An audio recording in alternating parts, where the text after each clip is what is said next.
a todos. Em primeiro lugar, eu gostaria de agradecer a organização do evento pelo convite e me sinto muito honrada de estar aqui representando Mãe de Deus.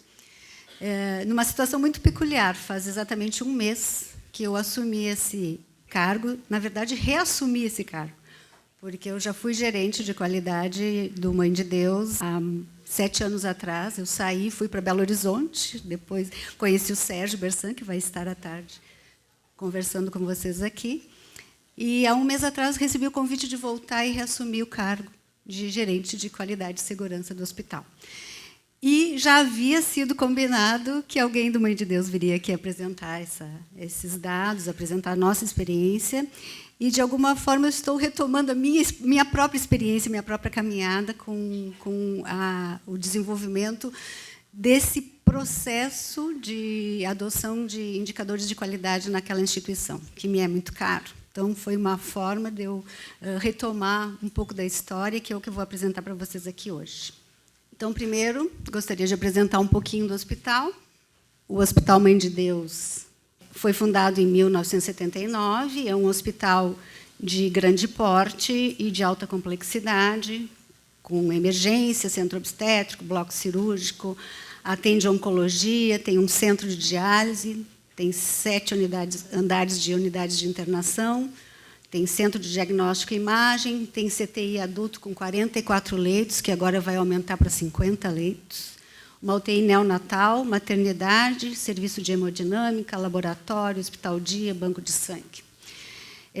Atualmente tem 361 leitos, com uma média de quase 10 mil pacientes dia e uma média de procedimentos cirúrgicos de quase 3 mil procedimentos mês.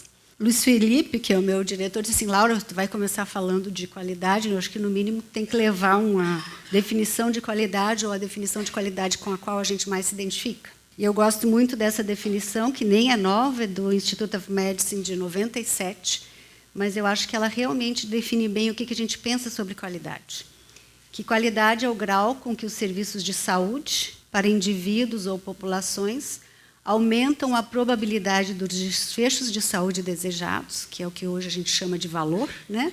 E são consistentes com o conhecimento profissional atual. Ou seja, a gente sabe que o que é verdade no passado não é hoje, o que hoje é verdade em termos de boa prática não será no futuro. Então, que a gente tem sempre que estar atualizado sobre o que é uma boa prática. Então, vou falar um pouquinho para vocês da história, da caminhada do Mãe de Deus em busca dessa qualidade e da aferição dessa qualidade através de indicadores. Isso começou em 1995. A primeira estrutura dentro do hospital que começou a medir indicadores de qualidade foi o Serviço de Controle de Infecção, que iniciou coletas de dados baseados na metodologia NIS americana, né, do CDC. Naquela época, nós não tínhamos acesso à internet, como a gente tem hoje, a disponibilização de dados. Então, o que nós fazíamos? A gente fazia uma assinatura das revistas americanas, em especial a AJIC, né? E de lá nós tirávamos os dados para nos comparar. Né? Então, recebíamos o report dos dados de infecção dos hospitais americanos, olhávamos os resultados dos americanos e nos comparávamos. Né? Nossa primeira matriz de indicadores foi a matriz de indicadores do NIS, do CDC americano, que nós medimos os indicadores de CTI adulto, né, a densidade de utilização de procedimentos invasivos, catéter venoso central, ventilação mecânica invasiva, sonda vesical, e medíamos as infecções associadas a esses procedimentos de risco e nos comparávamos com o resultado americano. Ficávamos muito felizes quando a gente estava perto do percentil 75, e quando a gente chegava no percentil 50, nossa, estamos muito bem. Né? Também acompanhávamos indicadores cirúrgicos, mas para algumas cirurgias muito específicas, que nós chamávamos refinadamente limpas, né? Cirurgias da neuro, craniotomias e laminectomias, da orto, próteses de joelho e quadril, e da cardio, revascularização de miocárdio e trocas valvares.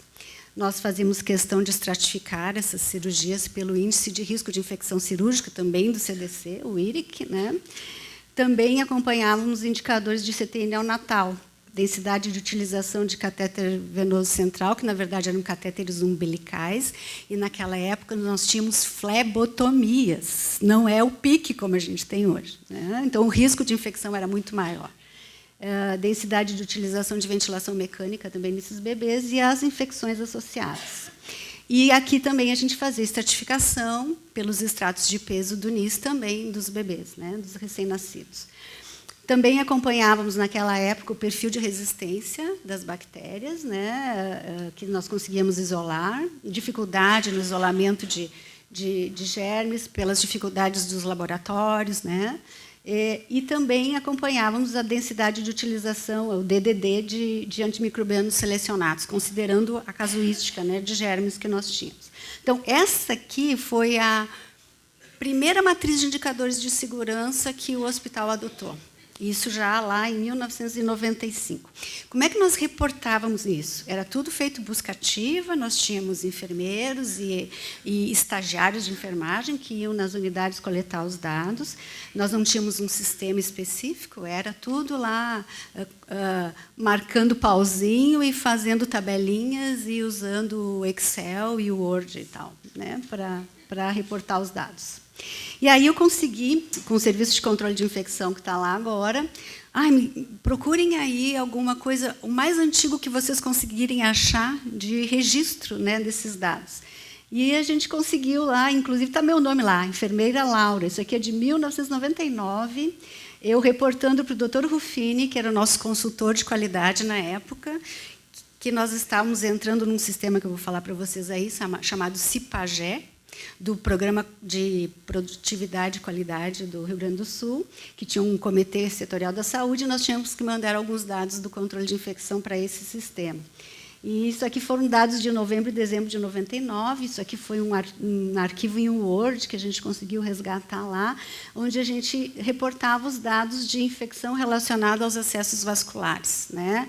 E aqui ainda somava infecção do sítio de inserção, mais a infecção de corrente sanguínea, e o denominador era o número de catéteres dia. No CTI-NEL e nos 2 CTIs adultos que nós tínhamos na época. E vocês vejam aqui os número de pacientes expostos era ínfimo. Em novembro, 2, com 8 catéteres dia, e em dezembro, 3, com 12 catéteres dia. É óbvio que as nossas taxas de infecção eram próximas de zero, né? Realmente não tínhamos quase pacientes expostos ao risco. Depois eu consegui resgatar uma planilha, que já é de Excel, onde a gente tinha o componente cirúrgico, né, infecção de sítio cirúrgico, distribuição por IRIC, né, em abril de 2002. Então, aqui a gente já tinha um portfólio maior de especialidades cirúrgicas, com alguns procedimentos sendo acompanhados, a distribuição por IRIC, e eu já botava em vermelhinho aqui já com uma meta que era baseada no percentil 75, né, do NIS americano. E isso aqui a gente reportava, né, em planilhas Excel. E hoje, como é que está isso hoje, né? Hoje, o Serviço de Controle de Infecção do Mãe de Deus continua com uma matriz de indicadores que é bem mais ampla, adotando o NHSN do CDC americano também, com as adaptações que o Ministério da Saúde e a Anvisa fizeram, de definição de caso e tal.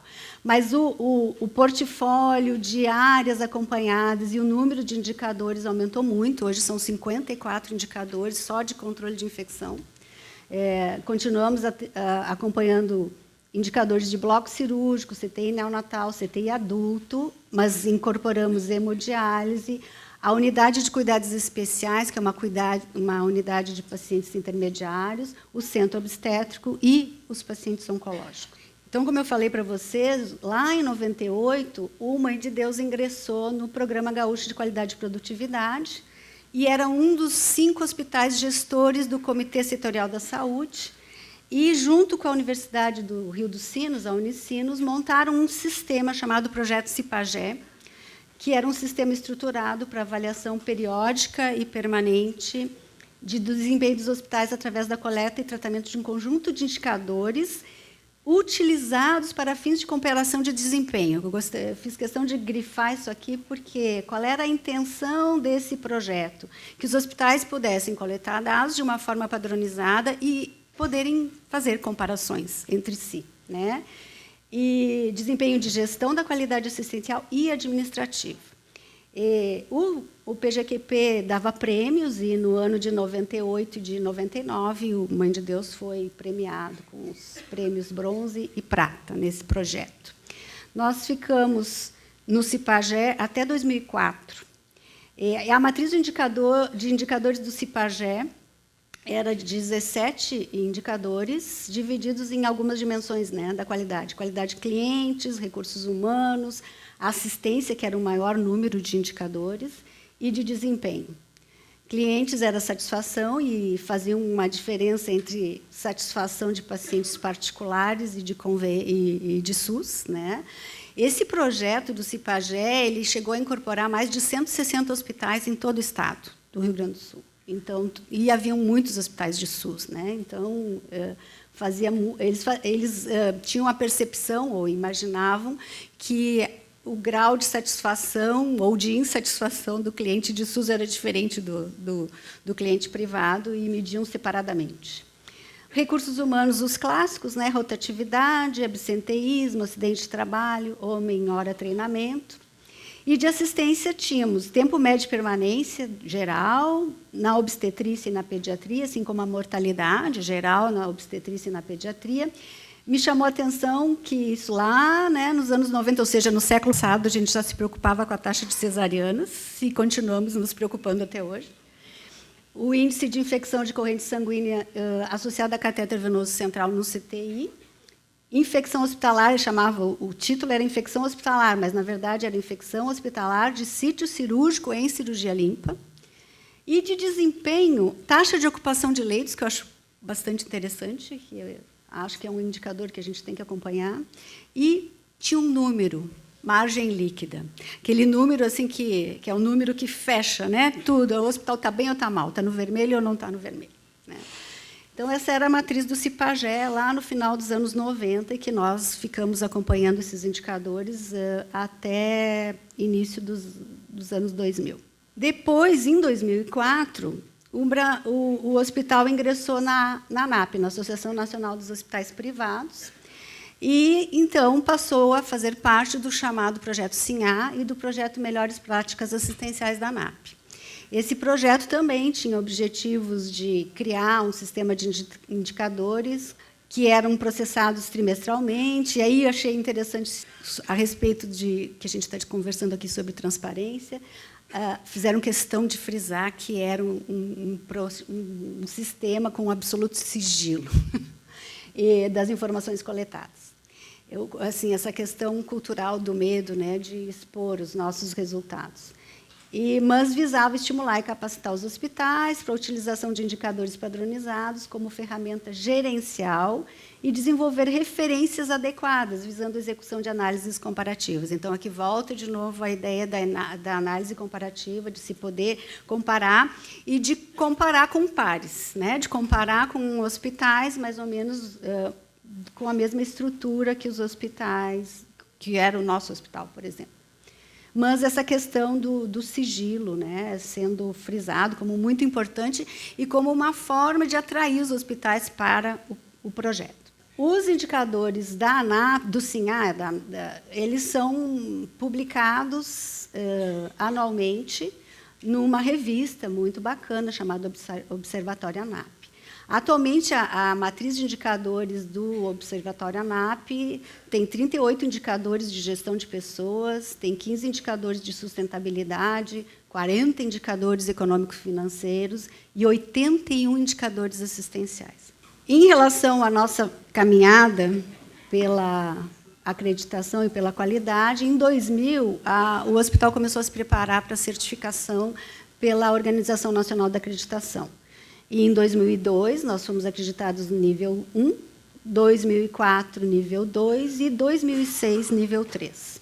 Em 2004, o hospital passou a ser membro do projeto Sentinela da Anvisa e se criou a gerência de risco, a primeira gerência de risco do hospital, onde nós notificávamos casos de farmacovigilância, fazíamos farmacovigilância, tecnovigilância e hemovigilância, e fazíamos parte do projeto Sentinela. Eu fui a primeira gerente de risco do hospital nessa época, era enfermeira do controle de infecção ainda.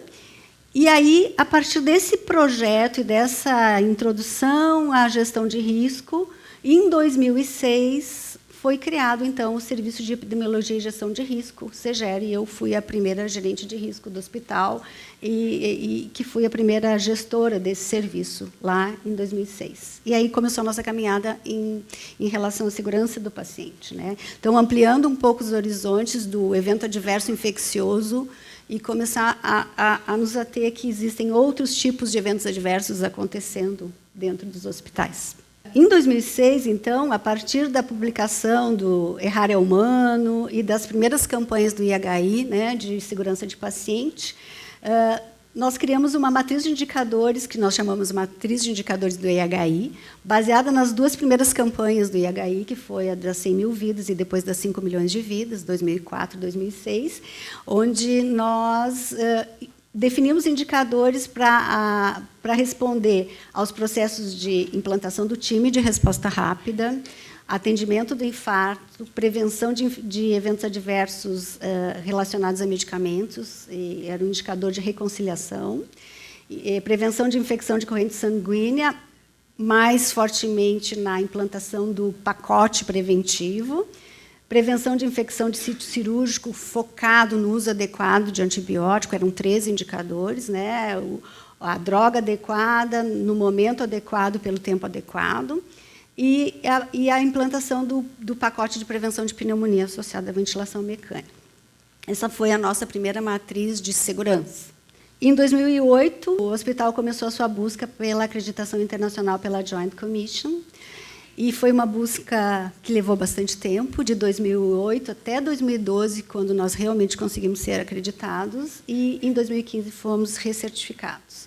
Então, foi realmente bastante trabalhoso esse caminho para a certificação internacional. Não foi nada rápido, levou 5 anos. Essa aqui, ó, era a nossa primeira matriz de segurança, que nós chamávamos segurança em cores.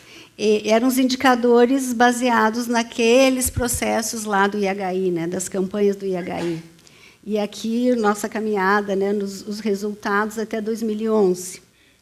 Criamos uma reguinha, né? Esses indicadores tinham pesos diferentes e nós tínhamos uma régua de até 10 pontos. Em que, se a gente atingisse até 4 indicadores dentro das metas, nós estaríamos no vermelho, de 5 a 7 no amarelo e de 8 a 10 no verde. De qualquer forma, a gente usou essa metodologia, que estão todos os indicadores, com pesos diferentes. E por que os pesos eram diferentes? E esse foi um aprimoramento da matriz. Infarto agudo de miocárdio está lá, né, como sendo um dos indicadores importantes da gente desenvolver uma atenção adequada para o paciente infartado. Mas, no cômputo geral dos nossos 10 mil pacientes dias, quantos pacientes a gente atende com infarto, né? Hoje, no hospital, a gente atende mais ou menos de 5 a 6 pacientes mês. Então, sermos muito bom no infarto vai impactar em quantas pessoas mesmo? Muito poucas. Então, o que a gente desenvolveu depois? Esse é o novo formato. Na verdade, hoje são 19 indicadores com pesos diferentes numa régua de 0 a 100, em que o peso do indicador ele se baseia basicamente no total de pacientes que vão ser beneficiados com uma melhoria de processo referente a esse indicador. Então, os indicadores têm pesos muito diferentes. Os indicadores são apresentados hoje num sistema chamado Strategic Advisor, onde a gente tem a matriz de segurança, e a matriz de segurança ela tem um score e ela tem um índice. Eu vou explicar logo a seguir. O score é assim, nós temos 19 indicadores, com metas definidas. Atingiu a meta ou não atingiu a meta, vai ganhar pontuação. Simples assim, se atingiu ou se não atingiu. E o índice é um pouquinho diferente, o quão longe eu estou da meta. Porque é diferente tu ter uma meta de 100 e fazer 50. E outra coisa é tu fazer 99. 99 não atingiu a meta, mas está muito próximo da meta. Então, o novo score leva em consideração se atingiu ou não atingiu, mas o quanto distante está ou não da meta. Então, vou apresentar para vocês como é que fica. Mas nós temos, então, isso aqui é o que é avaliado, esse conjunto de indicadores é o que é avaliado mensalmente nas reuniões de diretoria. Nós temos os indicadores da matriz de segurança, que valem 50% dos pontos. E nós temos alguns indicadores globais, ou seja, aqueles que se aplicam a todos os centros de resultado, e nós temos alguns indicadores específicos dos principais centros de resultado do hospital. Terapia intensiva adulto, neonatal, centro cirúrgico e obstétrico. Eu voltei agora, né, e eu olhei, mas cadê a emergência aqui? Né? A emergência é um centro de resultado importantíssimo para o hospital e a gente não analisa nada de indicador da emergência. Então, uma das coisas que a gente vai fazer agora é revisar toda essa matriz de indicadores e ver o que a gente provavelmente vamos incluir aí a emergência. Acho importantíssimo. Isso aqui foi a planilha que a gente apresenta na reunião de indicadores para a discussão dos gestores, da diretoria e dos gestores de áreas. Então, aqui o que a gente vê? Os indicadores de segurança, aqui os indicadores globais, que são 13, e aqui os indicadores de cada área. O que é interessante? Aqui está a meta proposta para 2016 e aqui os resultados ao longo do ano. Quando eu olhei isso aqui, faz um mês que eu estou lá, né? Eu fui justamente olhar os indicadores de setembro, eu olhei, meu Deus, mas nós não estamos nada bem, nós temos muito vermelho aqui. Ou seja, não estamos atingindo as metas em vários indicadores. E, realmente, em setembro, de 19 indicadores, a gente não atingiu as metas em 11. Como é que ficaram os nossos dados? A matriz de segurança, o score, que é aquele do tudo ou nada, a meta era 80%. Nós estamos na mediana com 53,4%. Nem um mês do ano a gente atingiu. E, considerando a mediana que a gente tem hoje, foi a pior mediana dos últimos 4 anos. Então, vínhamos bem até 2015 e aconteceu alguma coisa em 2016. Então, os indicadores servem para isso, para a gente poder olhar e dizer, gente, isso aqui é a explicação de cada um dos indicadores, e esse aqui é o tudo ou nada. E o outro, que tende a ser mais bonzinho, né? Porque, assim, tá bem, a gente não atingiu a meta, mas a gente estava quase na meta. De qualquer forma, esses aqui são todos os indicadores que nós não atingimos a meta, fora da meta, no mês de setembro. A meta de 95 do índice, que leva em consideração o quão próximo da meta estávamos. Né? E o que a gente vê aqui é que a gente, de 9 meses, só em 3 meses, a gente atingiu a meta. Então, realmente, e que a nossa mediana está em 93,1, e foi a pior dos últimos 4 anos. Então, temos alguma coisa para fazer. Ainda bem que eu estou chegando agora, eu vou ter alguma coisa para fazer. Então, o caminho da qualidade no Mãe de Deus, ele foi escolhido há pelo menos 21 anos. Foi uma decisão estratégica, e sempre é uma decisão estratégica, da autodireção. Por quê? Porque é mandatório que se faça uma alocação de recursos. Recursos estruturais, recursos tecnológicos, capacitação e envolvimento de pessoas. De novo, pessoas envolvidas em todos os processos. Quais os impactos que a gente consegue perceber nessa caminhada? Remodelação de processos administrativos e assistenciais, revisão periódica das nossas atividades, do nosso dia a dia, lá com o paciente, a introdução de ferramentas e metodologias da qualidade, a adoção de conceitos da melhoria contínua, ou seja, sempre tenho que melhorar, e a adoção dessa cultura de medição, de aferição do dado, porque nada que não é medido pode ser melhorado. O que a gente ganhou com isso? O que a gente conseguiu? Não, me fala do ponto de vista bem prático, operacional, o que o hospital ganhou com toda essa caminhada de qualidade. Em 2015, nós fomos um dos 5 hospitais, 6 hospitais do Rio Grande do Sul, que conseguiu os 105% de PCA. Né? Conseguiu demonstrar para as operadoras que a gente merece 105% de reajuste.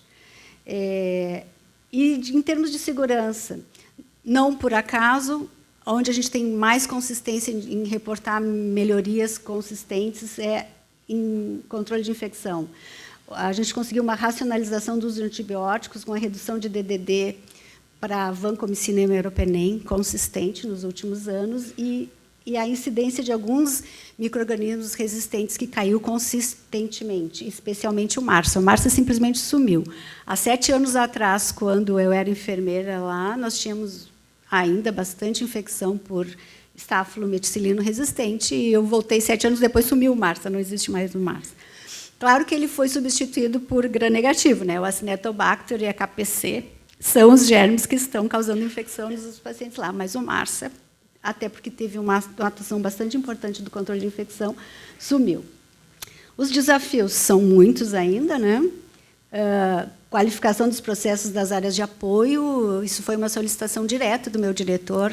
A gente se fixou muito nas áreas assistenciais, as áreas FIM, e agora a gente precisa apoiar um pouco na qualificação das áreas de apoio. Melhorar os registros do prontuário eletrônico, porque é dali que a gente vai tirar muitas das informações dos nossos indicadores. Melhorar a cultura de segurança, cultura justa, né, de as pessoas se sentirem à vontade de reportar eventos e de não ter medo de dizer que erraram.